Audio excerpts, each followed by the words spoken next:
Las ciudades intraterrenas de Lucifer, testimonio de Martin Esomba. Mi encuentro con el primer ministro de Lucifer y mi entronizamiento en su templo. Un día después de muchos recorridos en el espacio y el reino espiritual, me sentí atraído por un cuerpo celestial y como la ley de la oscuridad se trata de probar y experimentar todo lo que encontremos a nuestro paso, yo quería poner a prueba al espíritu que me atrajo, pero en mi intento, fui lanzado a una distancia de 10 metros, antes de volver a caerme, un gran dragón yacía sobre mí, entonces se abrió un vórtice que me transportó a la India en milésimas de segundo. El lugar al que llegué en la India, era un gran templo, un enorme salón redondo con una cúpula de aproximadamente 80 metros de diámetro. En este salón la temperatura estaba bajo cero, de hecho helaba. En medio del salón había un hombre viejo, hizo un gesto con su dedo y a continuación arrancó su brazo derecho de su hombro, seguido de ello volcó el contenido de una gran pileta que también estaba a mitad del salón. También advertí la presencia de una enorme cobra, la cual se alimentaba de carne y sangre humanas inducida a ello por un demonio. Como mencioné anteriormente, la pileta que volcó el anciano contenía carne y sangre humanas. De esta pileta, que tenía cierto parecido con un gran tazón, salía humo, pero yo no podía vislumbrar fuego allí. Después de que el brazo del viejo volcó la pileta, el diabólico brazo regresó a su respectivo lugar en el cuerpo del viejo. Entonces el viejo abrió sus ojos y me dijo: «Gracias mi niño por tu coraje y entrega», agregó, «tú eres la persona que hemos elegido para la región centroafricana, ya que nosotros tenemos que llevar a cabo un importante plan en esa región, y también en Camerún, pero aún queda mucho por hacer para que tú alcances el nivel requerido, para poder realizar esta misión solo, por lo que esta vez, es necesario que trabajemos juntos», también dijo, «cuando regreses de Camerún es necesario que permanezcas en la ciudad de Edea y establezcas un laboratorio para tu viaje interdimensional. Después de ello debes regresar aquí en tu cuerpo físico, en carne y hueso, para firmar un pacto». Cuando volví de Camerún, encontré una casa en la ciudad de Edea, y monté el laboratorio que me encargó el viejo. El anciano del que hice mención anteriormente, resultó ser el primer ministro de Lucifer, y él vino por primera vez a la ciudad de Edea a través del laboratorio. Después de su llegada, comenzó a instalar el instrumental necesario, para la comunicación y transferencias con los otros 3 templos de Lucifer. Después, me solicitó ir a la India, al día siguiente, para firmar un convenio con Lucifer. Recuerdo bien que el día acordado, pasó justamente a las 6 de la mañana a recogerme, se colocó sobre un círculo y me dijo que hiciera lo mismo. En el momento en el que entré al círculo, de inmediato aterrizamos en la India en una fracción de segundo. Quiero hacer hincapié de que yo realice este viaje en mi cuerpo físico, y no fuera de él como en proyección astral. Comentaba que llegamos a un templo subterráneo, posteriormente se hicieron los preparativos para comenzar un ritual, posteriormente hice la firma del contrato con Lucifer y se me otorgó un rango superior demoníaco. En la visitación, me asignaron a un demonio llamado Bilz, quien me vio durante mi estancia en el templo. Este me reveló muchos secretos del templo, entre ellos, que este era la residencia habitual del primer ministro y su gobierno. También hizo mención de otros templos, uno subterráneo que se encuentra en Reino Unido, y un templo subacuático bajo el océano Atlántico, el cual es la residencia de Lucifer, pero su primer ministro está a cargo del templo en la India y el de Gran Bretaña, junto con otros demonios de alta jerarquía. En el templo en Gran Bretaña se realizan toda clase de transacciones, entre la gran cantidad de sectas ocultistas y falsas religiones pertenecientes al demonio. Cuando usted escuche hablar acerca del templo más grande del mundo, no se deje engañar, estos 3 templos tienen el tamaño de un continente entero, por ende son mucho más grandes que cualquier país. Al regresar con mi familia a Camerún, me resultó muy complicado, y es que mientras caminaba mis pies no tocaban el suelo en lo absoluto, iba como flotando. A pesar de ello las personas que me veían, no se percataban, me veían andar como el común de los humanos. De igual manera, no había comido en meses, pero fingía hacerlo para engañar a mi prometida. En otra ocasión, fui solicitado a regresar a la India, ya que me ofrecieron la dirección y gobierno del templo en Gran Bretaña. Ellos me comentaron que Lucifer tenía planeado construir un templo subterráneo en alguno de los países centroafricanos, ya que había una gran resistencia en dicha región, por lo que me habían elegido a mí para ministrar en Gran Bretaña, ya que el diablo no puede operar libremente en países donde el nombre de Jesús es evocado, ya que el solo nombre de nuestro Señor Jesús difumina todas las actividades del demonio en dicha región.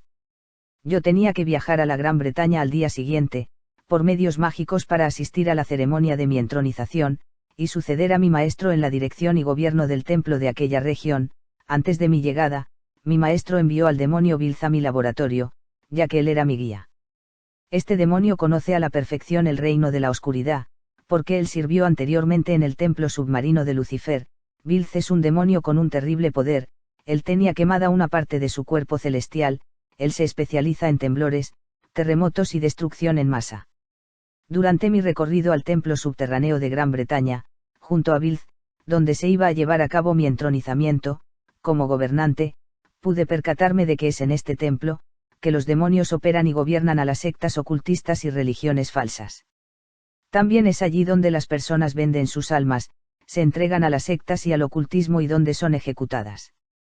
Es en este templo que el dinero es distribuido por los demonios, para todos aquellos que venden sus almas al diablo, y a las diferentes organizaciones ocultistas. Este templo funciona como un mercado de almas, las cuales esperan ser ejecutadas por mano de los miembros de alta jerarquía. Cuando hice acto de presencia en la sala del trono, hubo un estruendoso aplauso. Al lugar solo asistieron grandes dignatarios del reino de Satán, y algunos representantes de las sectas ocultistas, los cuales en realidad son demonios encarnados. Enseguida, el príncipe de los demonios se puso de pie y agitó su mano. A continuación un humo comenzó a salir de un cuadro, mientras, yo observaba cómo este humo iba transformando la sala en oro. También hizo visible todo el interior del templo en su totalidad. Entonces, dos diosas, trajeron platos dorados, los cuales tenían sobre sí 2 vasos de pócimas y una pieza de carne humana, que se supone tenía que degustar. Entonces aparecieron otras diosas quienes trajeron para mí, una vestimenta tejida en oro, una corona de oro, globos de oro y una espada de oro. Fue mi maestro el que me vistió con toda esta ornamentación, y puso la corona sobre mi cabeza. Él estaba absorto con mi elección. Después de mi coronación, fue anunciado un hombre en la audiencia, para que subiera al podium junto a mí. Él era un camarada camerunés. En ese momento, una diosa se paró frente a los asistentes. Ella traía un registro manchado de sangre, un símbolo de muerte, pues en el protocolo de este tipo de eventos, la mancha de sangre significa muerte o sacrificio. Por lo anterior, recibí la orden de ejecutar a este hombre con la espada de oro con la que me invistieron, para así inaugurar mi propio culto en el templo. Proseguí con la ejecución de este hombre, y fue así que terminó la ceremonia de mi entronizamiento. El hombre que ejecuté era una importante personalidad de mi país, él de hecho era un Rosacruz. Su muerte física ocurrió una semana después de su ejecución, en un supuesto accidente. Después de su muerte, los Rosacruces comenzaron a servir como guardias en el templo de Gran Bretaña. Muchos humanos, que son ejecutados de la misma forma que este hombre, generalmente son arrojados en el abismo de oscuridad, y allí son sometidos a infinidad de torturas. Incluso si usted vende a su familia entera al diablo por riquezas, eventualmente él lo arrastrará a usted, porque él es un mentiroso. Después de tomar mi cargo como gobernante del templo en Gran Bretaña, mi vida transcurrió casi en su totalidad en el reino de las tinieblas. Yo llevaba una doble vida. Había días en los que no podía ir a casa, y mejor enviaba a un demonio, el cual tomaba mi forma y apariencia, mi carácter, y éste iba a mi casa, para cubrir mi ausencia frente a mi familia, mi prometida y uno de mis amigos, quien pensó que en realidad este imitador era yo. Llegando a esta etapa mi poder ya había superado al del hexagrama o estrella de 6 puntas, el cual es el símbolo de la magia negra, que de entre todos es el más diabólico de los símbolos de la magia. Nota: el hexagrama, o mejor conocida como la estrella de David, es un símbolo maligno de la magia, como lo corrobora este testimonio. Ahora bien, porque la mayoría de los judíos utiliza la estrella de 6 puntas, la cual llaman la estrella de David, el protector de David, o el Maguen David. Bien, aquí el asunto se torna intrigante. Hirsch Goldberg, quien a su vez es judío, indica en su libro La conexión judía: la estrella de David no es de origen judío. Los israelíes antiguos nunca la utilizaron como un símbolo religioso, utilizaron la menorá, es decir, el candelero de 7 luces. Entonces, ¿por qué se conoce la estrella de 6 puntas como la estrella judía? Este símbolo fue adoptado ampliamente, no porque la gente judía lo eligió, sino que lo hicieron irónicamente en el contexto porque Adolf Hitler forzó a todos los judíos a usar una estrella amarilla de 6 puntas, durante el tiempo cuando fueron brutalmente perseguidos en el Holocausto. La estrella de 6 puntas fue utilizada en el pasado, cuando sacrificios humanos eran ofrecidos a Moloch y a Astoret en la adoración del dios Baal. Los judíos que tenían algo que ver con la estrella de 6 puntas, hexagrama, fueron los que estuvieron implicados en prácticas ocultas. De nuevo haciendo referencia a Hitler, colocaría cualquier cosa buena en un judío. Hitler, habiendo sido también involucrado en el ocultismo, quiso insultar y destruir a los judíos, y por esto mismo pudo tal vez haber intentado quemar a los judíos, como una ofrenda para conseguir poder. Hoy, los judíos en su mayoría, y muchos cristianos también, usan esta estrella por propia elección, sin siquiera ponerse a pensar o tratar de comprobar cuál fue su origen y uso en el pasado. Usar la estrella de 6 puntas se convirtió en una moda. La primera mención de la estrella de 6 puntas en la literatura israelita se encuentra en Amos 5 y 26, cuando Yahweh dice airadamente a su gente: mas ustedes llevaban el tabernáculo de su Moloch y Kiun, ídolos de ustedes, la estrella de sus dioses que se hicieron ustedes. La estrella se refiere a Saturno, y tanto uno como lo otro eran objetos de la adoración idólatra, ya que eran considerados dioses asirios. Las personas que salieron de Mitzrayim, Egipto, junto con los hijos de Israel, llevaban esta estrella consigo. Como el obelisco, la estrella de 6 puntas era un ídolo egipcio usado en la adoración idólatra. En 922 a.C., cuando Salomón se casó con la hija del faraón, se involucró en la adoración de ídolos egipcios y entró en la práctica de la magia y la brujería. Salomón construyó un altar a Astoret y a Moloch. A partir de ese tiempo, la estrella de 6 puntas, el principal símbolo de sacrificios humanos con ritos mágicos en círculos de brujería, fue llamada el sello de Salomón. Salomón no prestó atención a las advertencias subsecuentes de Yahvé para que cesara con estas prácticas abominables. Incluso luego Yahvé amenazó a Salomón con quitarle el reino de Israel, de la mano de su hijo.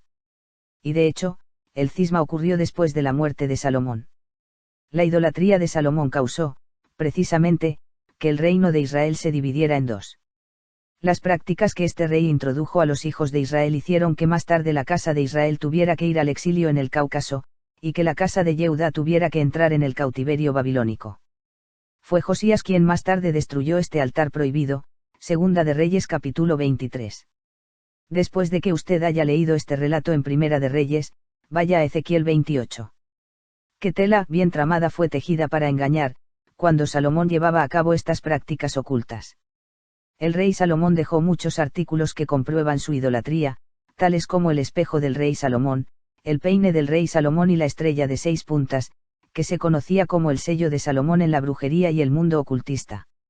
Salomón también colocó los fundamentos del arte masónico, que más adelante se conocería como masonería, compare con Daniel 8 y 25. La estrella de 6 puntas aparece de modo prominente en rituales masónicos. El rey David era el padre de Salomón. Pero David nunca fue idólatra. Él dejó bien claro que Yahvé mismo era su protector. Esto lo podemos comprobar, por ejemplo, en el Salmo 3, también en los Salmos 28, 7, 119, 114 y 144, 2. El libro La estrella de 6 puntas, de O.J. Graham, es el primer trabajo académico que documenta el origen y el uso histórico de este símbolo. Explica cómo de Egipto llegó a Salomón y se introdujo luego en la magia árabe, en la brujería en general, en las prácticas de los druidas y en la masonería. Narra también cómo llegó mucho más tarde a Mayer Amschel-Bauer, quien en el siglo XVII cambia su propio apellido en referencia a esta estrella roja de 6 puntas que colgó en la puerta de su negocio en Alemania, y así comenzó la familia de Rothschild, traducido, cartel rojo. Luego la familia de Rothschild incorporó este símbolo en su escudo de armas. La investigación que este libro hace de la estrella de 6 puntas, remonta esta a través de la cábala, a la astrología, y más tarde a Hitler, quien ordenó, como ya mencionamos, que los judíos se colocaran una estrella de 6 puntas amarilla durante el Holocausto, al símbolo sionista y a la bandera del Estado de Israel y más allá. Fin de la nota. Continuando con mi relato, decía que al tomar posesión de mi cargo como gobernador, en el templo subterráneo, en Gran Bretaña, se suponía, que yo debía de supervisar a los diferentes departamentos con los que contaba el templo, y familiarizarme con los demonios responsables de cada una de las áreas. Bilz fue un excelente guía, él me acompañó a inspeccionar el templo. El primer departamento del templo está reservado para folletos y literatura de las distintas confesiones religiosas falsas, sectas ocultistas, escuelas de misterios e iniciáticas y órdenes místicas. El segundo departamento está reservado para el estudio del ser humano en sus distintos aspectos, el cuerpo humano, la memoria humana, etc. Y es a partir de estos estudios sobre el hombre, que el demonio se hace de herramientas para engañar a las personas, incluso a las personas que tienen un alto rango en el reino de la oscuridad. En este gran departamento, los demonios se instruyen en la palabra de Dios, para a través de ella, confundir a las personas y encaminarlas a unirse a las sectas, cultos y religiones falsas, que en el fondo son ocultistas, por ello abundan en el mundo diferentes denominaciones pseudo-cristianas. Como el diablo no puede leer los pensamientos de los hijos de Dios, él se enfoca en escuchar sus conversaciones, para saber sus ambiciones y proyectos, ya sea cuando estén hablando con un hermano o hermana. Los demonios también inducen a algunos cristianos a decir, que autores de la Biblia como Pablo apóstol, predicaron acerca de costumbres de su época, que ya no son aplicables hoy en día. Sin estas artimañas el diablo no sería capaz de leer los pensamientos de los cristianos. Los demonios pueden influir de otras maneras, pueden sugerir alguna clase de pensamientos a los cristianos, y hacerles creer que estos provienen del Señor. Departamentos de cosméticos y medicamentos. El tercer departamento de este templo intraterreno, cuenta con una larga línea de producción, una unidad para todo tipo de productos, incluyendo los cosméticos y los medicamentos. En mi estancia, pude verificar que los artículos que allí se producen, tienen agrupados feroces demonios, los cuales se impregnan en dichos artículos. Incluso una pequeña pastilla de medicina, puede estar cargada de demonios, hasta una ampolleta que es suministrada mediante una inyección. Los demonios atacan a todo aquel que recibe el tratamiento. Si quien usa estos medicamentos es un cristiano, los demonios alterarán todos los aspectos de su vida cristiana. En caso de que la persona que esté llevando un tratamiento con medicina clínica, sea un incrédulo o pagano, éste será influenciado aún más por los demonios. Estos procurarán a toda costa, que este hombre crea en el Evangelio y se convierta a Cristo. Esta clase de medicamentos son muy comunes en el mercado, y pertenecen a grandes marcas de renombre, y es que la mayoría de los médicos y químicos farmacéuticos, encargados de la investigación e innovación en el campo de la farmacéutica y la medicina, son satanistas. Ellos saben todo lo que acontece a quien adquiere estos productos medicinales, por ello las venden y prescriben, más de lo habitual. Pero los verdaderos hijos de Dios, tienen un poder especial que purifica estos medicamentos, que como dije anteriormente están cargados con todo tipo de demonios. Los departamentos de tecnología de avanzada. Las tecnologías de avanzada se están desarrollando en secretos laboratorios del diablo bajo tierra, por mano de demonios y hombres. Estos últimos mueren sirviendo al diablo, en las diferentes sectas ocultistas, puesto que las personas que firman un convenio con Lucifer, casi siempre son asesinadas por los demonios, antes de que su tiempo en la tierra culmine. De esta manera, sus almas pueden trabajar en el reino de Lucifer, el tiempo que se supone debían vivir en la tierra. Este gran departamento de tecnología, en el templo intraterreno de Satanás es esencial para él, ya que es con lo mucho que se investiga y produce aquí, que el diablo tiene dominio sobre el mundo, gracias a estos grandes laboratorios que trabajan día y noche sin cesar, produciendo lujosos productos. El departamento de tecnología satánico, se extiende a lo largo de cientos de kilómetros bajo el mar. El reino de la oscuridad es tan vasto, que nadie puede presumir de haber conocido todos y cada uno de los departamentos de este reino, ni aun alguno de los miembros del gobierno de Satán. Muchos han muerto en su intento de conocer los más profundos secretos del diablo. Cualquier persona que carezca de un poder superior, ya que ello está fuera de su alcance, y es que Satán en sí es un ser muy poco tratable. Ningún esclavo humano puede declarar haber sido su amigo nunca. En realidad pocos saben quién es él realmente. Satán ha creado innumerables sectas junto con sus demonios. La Biblia hace mención en la carta de Pablo apóstol a Timoteo capítulo 4, pero el Espíritu dice claramente que en los postreros tiempos algunos apostatarán de la fe, escuchando a espíritus engañadores y a doctrinas de demonios. Los demonios han secuestrado a muchas personas en todo el mundo, y es junto a ellos y a los adeptos de las sectas ocultistas y religiones falsas, que Satán integra más empleados, para sus laboratorios submarinos e intraterrenos.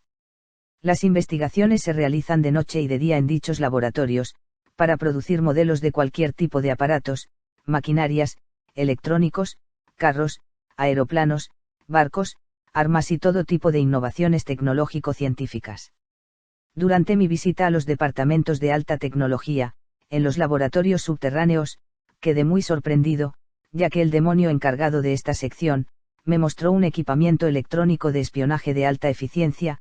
Él me exhibió algunos micrófonos muy diminutos, del tamaño de la cabeza de un fósforo, que sin embargo tenían un rango de alcance de 400 metros. Me mostró también un telefoto, que tenía una longitud de 20 centímetros, pero que podía disparar hasta unos 200 metros, para una captura fotográfica. Este demonio me mostró satélites, capaces de rastrear e indicar la temperatura corporal de una pareja que se encuentre sobre su cama, desde una altura de 20.000 metros de altitud sobre el nivel del mar. También me enseñó unas pistolas especiales que podían disparar microscópicas balas, las cuales podían atravesar ventanas. Además había rayos láser infrarrojos que podían alcanzar su objetivo aunque éste se encontrara a varios cientos de kilómetros.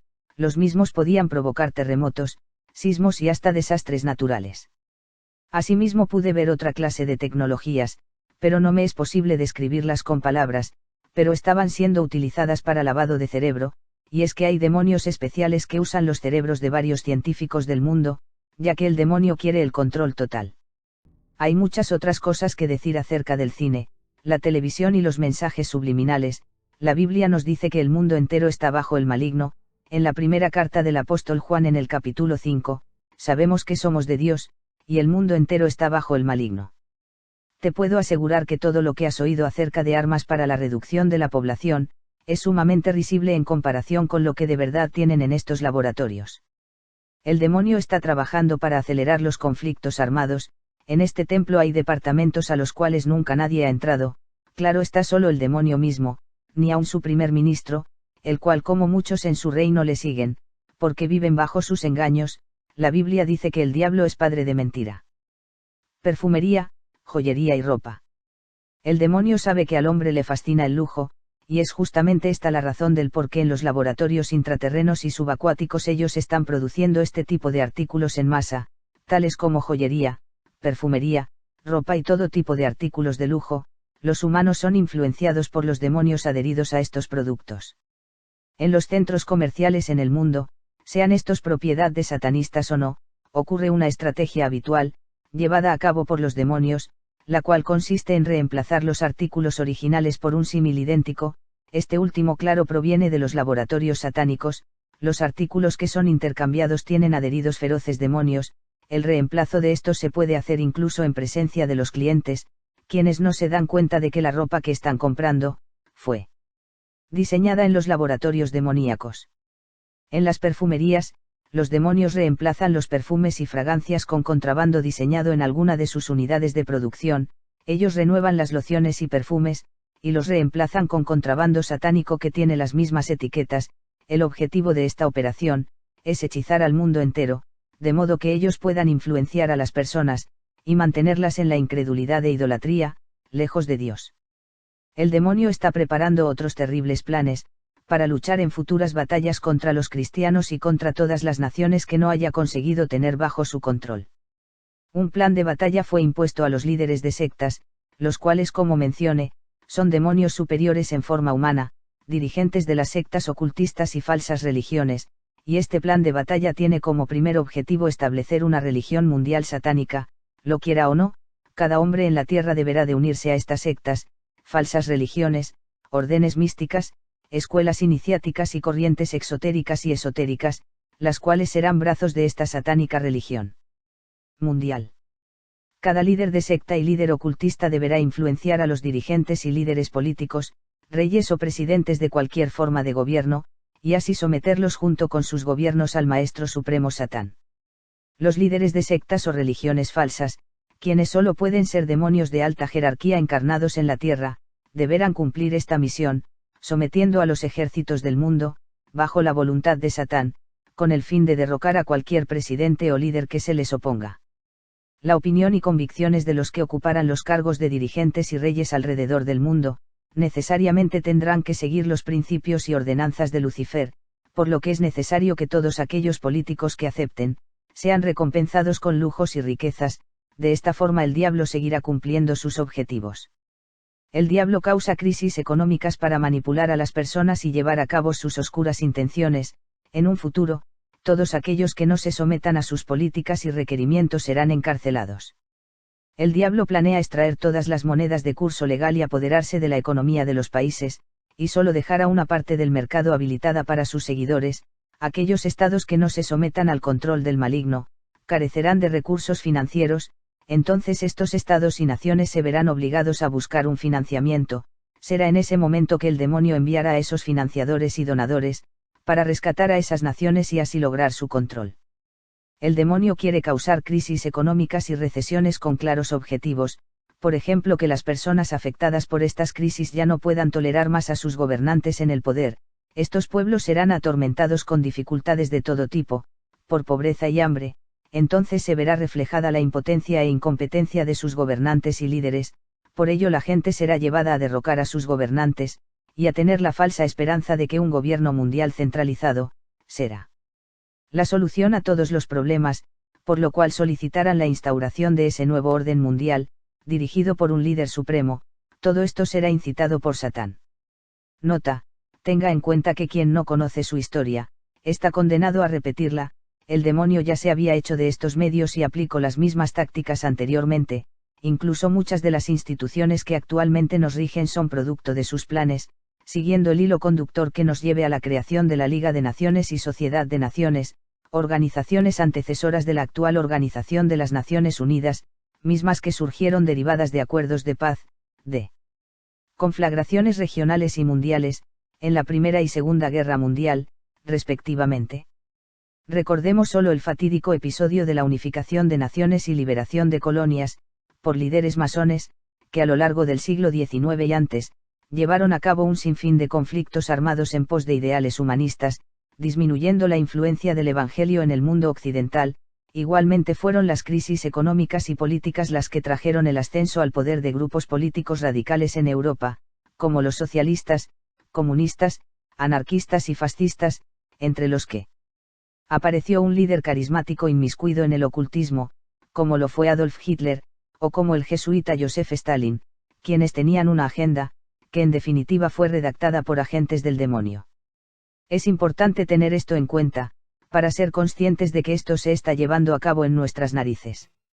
Antes de que este plan se efectúe, ellos tendrán a todas las corrientes místicas, escuelas iniciáticas, sectas ocultistas, escuelas de misterio, cultos y falsas religiones, unificadas en una sola religión ecuménica, que abarcará todos los continentes, la cual tendrá como único centro de adoración al diablo.